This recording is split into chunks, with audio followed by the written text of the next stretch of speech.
Hello, this is QMG with another episode for you. This time I have here the IBM quantum platform because I will be showing you how to send encrypted messages. Okay, I invented my own scheme playing with this computer, and I figured out a way in which I can show you in a very fun way how you can actually do this also, how you can send cryptic messages. And let me explain to you something. The point of quantum encryption is to be able to send information securely. Okay, and why is it that quantum information sent via some quantum channel, like I have right here, as you can see all these channels right here, you see Q0, Q1, Q2, all these ones. Why are those secure? Well, it turns out that when you interact with those qubits and you measure them, you actually end up changing the information. When you measure something, you obtain something that is not reversible. Okay? And if somebody measures the information again, you obtain something that you were not expecting. Okay, and I would like to show you in a very tangible way. So I would like to play with this one a little bit so that you can actually see. So this is, you can actually open this one in your own computers if you have access to it, and it's kind of fun to do it. Okay, so I'm gonna take these three qubits on the top. You see, and this again is connected to the IBM quantum computer, so you can actually run it. For some reason, it's haven't right now. It's being very slow, so I will not be running this. But this platform has a nice feature which allows you to see the theoretical results that that you're expecting. Okay, so I'm gonna take the Hadamard gate right here, and I showed this last time. This is actually pretty easy.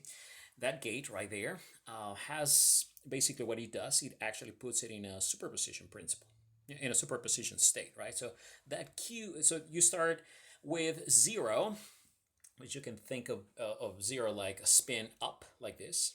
Okay, all of these qubits are up like this. All of them are up like this. And when you do that operation H that I just did, that I just put right there on the screen, as you can see it, let me make it bigger. What you're doing is basically you're putting it in a superposition state. So you're doing, I like to imagine something like this. Okay, so it is not both, it's one or the other, but I like to think something like this. And I was saying last time that it's very difficult from a physics perspective to try to describe a superposition state. Some people joke about it. Well, Schrodinger joke about it, saying, "Well, a cat is dead and alive." Okay, that's the thing that you should be thinking about it. Okay, well, I think the cat is alive and he's angry. All right. Anyway, so once you have two possibilities with that one, what I'm going to do now is I'm going to create what is called an entanglement. And the way I do that is I take this one right here. This is how you form an entanglement. Okay, so basically what that is, notice that one is the first line here is connected with the first qubit is connected with the second qubit. Q0 is connected with Q1, and that thing that looks like a plus sign, basically what that's saying is whatever comes, if it is up, the one below will be up as well. Okay, and if the one on top is down, then the second will be down. So you got two possibilities, both of them up, both of them down. Okay, easy, right? And the strange thing I was mentioning that is that entanglement, if you separated those two qubits right there, you just kick one in one direction, one in the other direction, that relationship would be maintained. So if you make a measurement far away, you will actually still notice that whenever you measure one up, the other one is up. When you measure the one down, the other one is down, right? It's almost like they are dancing at the same rhythm, no matter how far apart they are. That's a nice metaphor to use here. And what I'm going to do now is I'm going to take the next qubit. Oops, I'm going to move this one, my clock. I'm going to take, my next, I'm going to take the next qubit and entangle it again with this one right here. Okay, awesome. That's looking good, right? Okay. Let's see if I can slide it down so I can have room here. Okay. Well, like that right there. Okay, so now I'm entangling 3, and basically what that means is that when all 3 are up, 1, 2, 3, up, or all of them are down. Okay, up or down. All right, 2 possibilities. Awesome. And remember, all of them started being up, right? All of them started right here on all these qubits here on Q0, Q1, and Q2 are started up. Then they are passed through all these gates, the ones that you see on the screen, and they end up being either all up or all down. All right. Okay, so now you have 3 entangled particles, 3 entangled, 3 entangled particles. You have for each one 2 possibilities. And what I'm going to do is I'm going to do a measurement, but this is what I'm going to do, and I showed this one last time. This is a cool thing to do. I'm going to take this gate. All of these are quantum gates right here. Basically what they do is they do different quantum operations.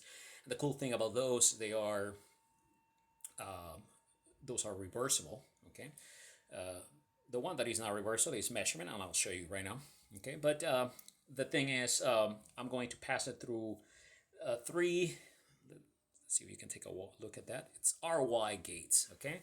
So basically what that does is it takes the information, and it's a little complicated to describe mathematically. I sort of worked it out here. Let's see if I can show that right here, but let's see. Let's see, is it this way? Oh, yeah. So basically, when you take one of those gates, it puts it in a superposition principle, so 0 and 1, okay? So it's kind of like the Hadamard gate in a way, but it does something slightly different, which is a detail that is not important. But the thing is, it's an operation, okay? Just think about it that way. And what I'm going to do now is I'm going to do a measurement. So I'm going to put a measurement right here, a measurement right here, and a measurement right here. So what we're going to think is, let me see if I can, oh yeah, I can slide. Very good. So you can think that I am, that my message, so I'm going to start with 3 zeros, and I'm going to, basically I will be sending either zeros or all ones like this, okay? 2 possibilities, okay? That's how I will be sending my message. So all those 3 qubits will be participating in that, okay? So right now I just want to tell the other person, so my message is 0, 0, 0. And the person on the other side, right, oops, did I move the gate? What happened to my gate? Oh yeah, I moved it right here. Let me erase it. Make it bigger. Let me erase it. Ooh, that's it erase. Oh, there you go. So what I'm going to do is, I'm going to pull this one here again. No, right there. Okay, good. So right here where you see the 3 Z's look basically indicates that I'm going to do a measurement along the Z direction, okay, which is the direction of the spin, okay, up or down, and the Z direction is, you can imagine, it's like this. So the other person is going to receive the message, the person measuring. So we're on the, you and I on the left side, okay, and the person right is on the other side where the Z's are. So we're going to send 0, 0. So how does the other person know what's going on? Well, let's see. we're going to see what happens here. Let me see if I can do a view.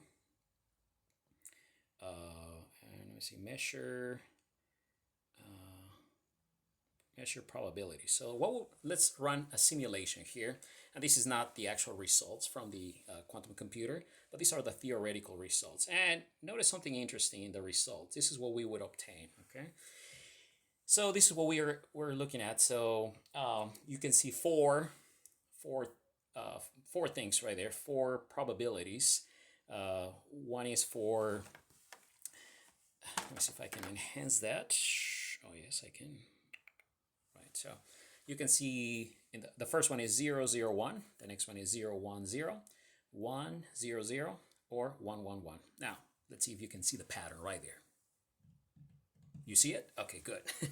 As you can see, the down state is odd, right? It's either 1 or 3. Okay, so you can say every time we send a message with all zeros, okay, we are going to expect, let's see if I can write it down. So we expect odd downs. Okay, so I'm gonna get odd downs like that. Okay, odd downs. See if you can see it. Odd downs. Okay, and now, okay, now let's go back. See if I can collapse this. Can I collapse it? Yeah, close window. Very good. So now here's something interesting. So what if we want to send now? So now we want to start with a different message. Now we want to start with 111s. Okay. So how do we enter that? Well, remember that the first ones are all zeros. So what I'm gonna do is I'm going to go into my gates here. Let's see if I can move myself here on the side. Very good. I put myself way up here. What I'm gonna do is I'm gonna flip all of them. Okay, so this one is the flipping operation. Oh, not that one. Well, that one too, but that's a condition one. Is this one right here? Okay, so at the beginning, I'm gonna flip all of them. Flip. Flip. Okay, so that means now we're starting all with 111s, right?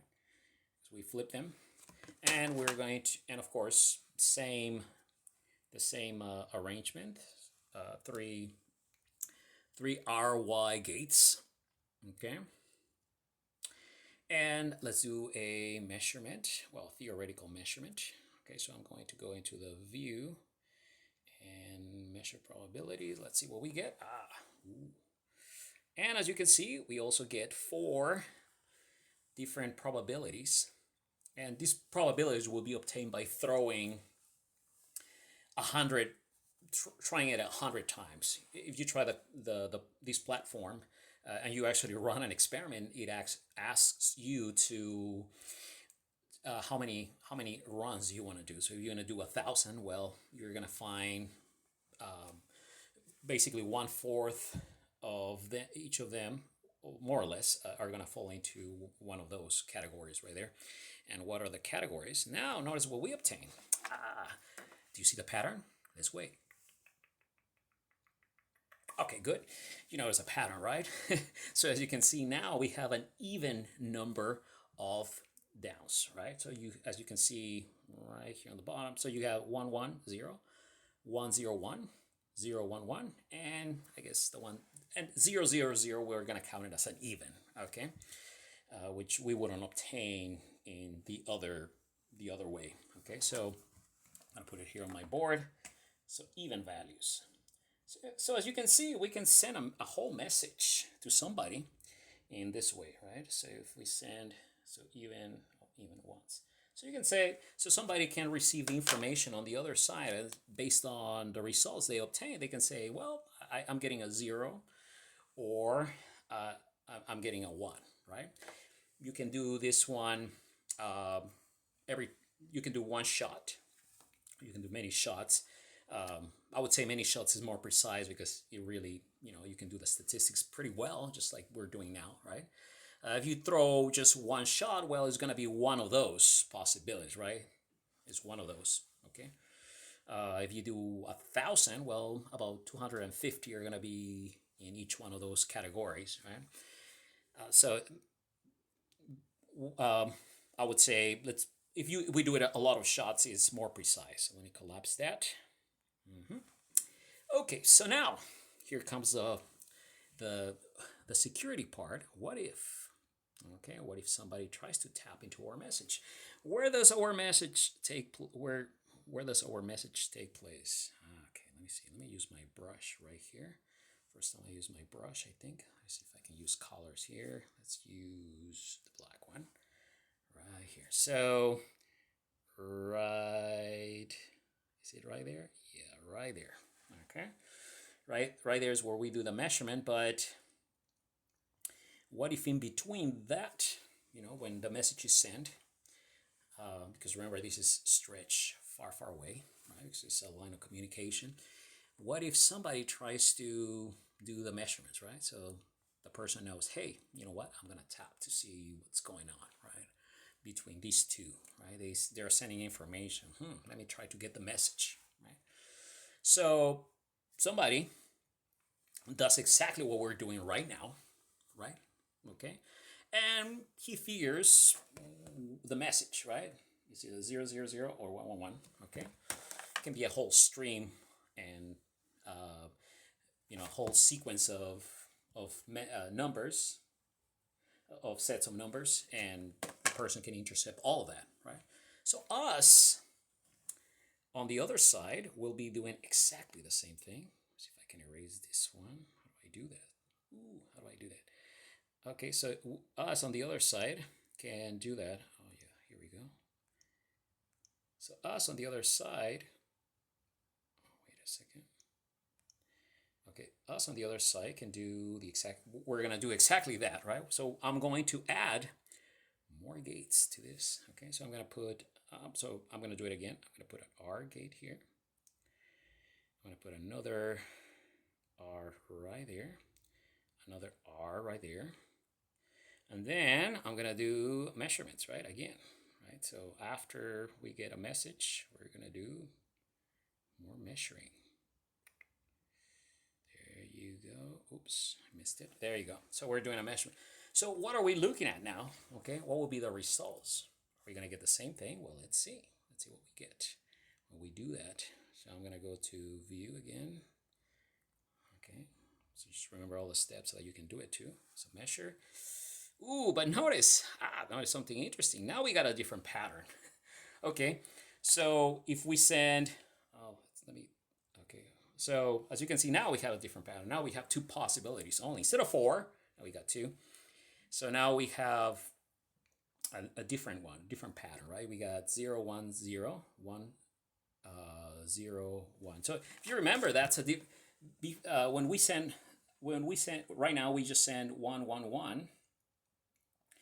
And before we got even values of downs, but notice now we have an odd number. So now we know somebody's tapping into the information, right? Because hey, we can just go, oh wow, wait a minute, what's going on with this device? Somebody's tapping into it, right? And I mean, this is this is just a cartoon demonstration of encryption, of course, because the schemes that are created in quantum encryption are a little more complex than this one, right? Because you have to send a key, and but the idea here is that when you tap into the information, you change it, and in a non-reversible way. Okay, so let me go back here to my circuit. So once I do the measurements here, let me get my brush. Ooh, fun brush. I like brushes. Right here. So notice that I did a measurement here. Once we do that measurement right there, there's no going back. All those three right there, there's no going back. It's not like, you can redo that. Well, unless, one clever way to deal with that is to reconstruct the message and send it, right? On the other side. But that would be just as hard as creating it right on the other side. So and you would have to do it very quickly. So that might bring some problems.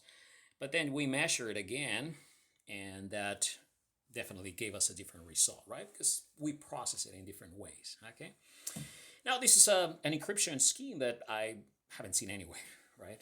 Usually, the entangled encryption schemes involve just two particles, and they're measured in different ways. This is one that I just came up with that I think you could that you would like to try. Okay. Also, you can try different gates. Okay. You can if you want to make it more difficult for the person trying to intercept the message. You can also change the combination of quantum gates. So instead of using all these, let me see if I can, let's see, let's collapse this one. Okay, good. So right here, you can change all of these ones right here. We can change it to something else. For example, let's see, we can change that one too. Well, let me just show you that one. I think I showed in the other video what the results are for that one very quickly. Can I erase that one? Wow, it should make it bigger, right? There. Oops. There you go. So I'm going to erase all these ones, and I'm going to collapse all of these ones, and I'm going to try a different combination now. Okay, so here we're back at our original circuit. Oh, what happened there? Wow, those Z's like to jump. Okay, so when you try it, be careful. Okay, try something, a good platform, a good computer screen, so that you can do it very easily. And okay, right there. Oops, did I do it right? Oh, there you go. Oh yes, oh wow, double measurement. Wow, that would be interesting. So as you can see now, you got, so I'm going to change these two. So if you change it to, I'm going to change these two right here. I'm going to change the message again to something else here. So I'm going to start with 0 zeros again. And I'm going to put 2 RXs. So that way, you can make it more difficult for somebody to intercept the message because they have to guess whether it's R, it's going to be R, 3 R's, or it's going to be 2 X's and 1 Y, right? So which one is it? So they have to guess, okay? And that will make it more difficult. And just to show you, very quickly what the results would be, okay? You can go into, you can run this one, measure probabilities, and let's see what we obtain.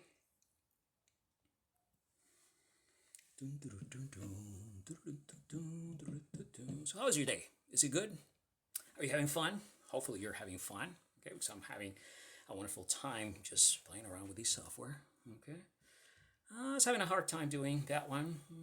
Okay, but the thing is, if you change the gates that you're using, then you make it more difficult for somebody to intercept the message because they have to guess it. So that way it's less likely that they actually get the message, right? And you know that they got the message because you don't get exactly what you were what makes actual sense, right? Something that makes sense to you. So notice we got 4 different values, 4 different probabilities. So notice for the first, this is what we got. So if we want to send 0, 0, 0 first, we get an odd ups. Okay, but now we got even downs. I'm sorry, even downs, right? So as you can see, all these are reversed. Okay, so that way, because because you and I are receiving the message, we know which set of gates we're using, so we know exactly what to do with the incoming information. We know if it is a 0 and a 1, but somebody who wants to tap into the information has to guess that, right? So that will make it a little more difficult for them, right? Okay, well, hopefully you enjoy this one, and please try to try it at home because this is so easy. Well, as you can see, it's so easy, right, to do it. And if when you think about the physics of this one, is also very, very interesting, right? Because if you think about it, all if you separated those three detectors, okay, far, far away, you still would have the same entanglement, right? So think about that, right? Far, far away, immediately they sort of correlate, okay, instantaneously, as once you establish coincidence of the values you get, right? Because that's one of the issues. Sometimes that's one of the issues that you have to deal with in when you try to detect, you know, particles, an entangled system of particles that separate. You have to catch them at the same time. Once you establish coincidence, then you can see that indeed it almost seems like instantaneous, right? Because you can separate them so far away, that there is no time for, theoretically, there is no time for the speed of light to get to them. Still, you would see that weird correlation. Theoretically, that's what we expect. Okay. Again, I like to think that they are dancing at the same beat, and you catch them. Well, you just catch them, because they are listening to the same kind of song. They dance at the same rhythm, and you catch them, and that's why they seem to be coordinated all the time. All right. Well, this is QMG. I hope you had a great time because it was really fun being with you. See you next time.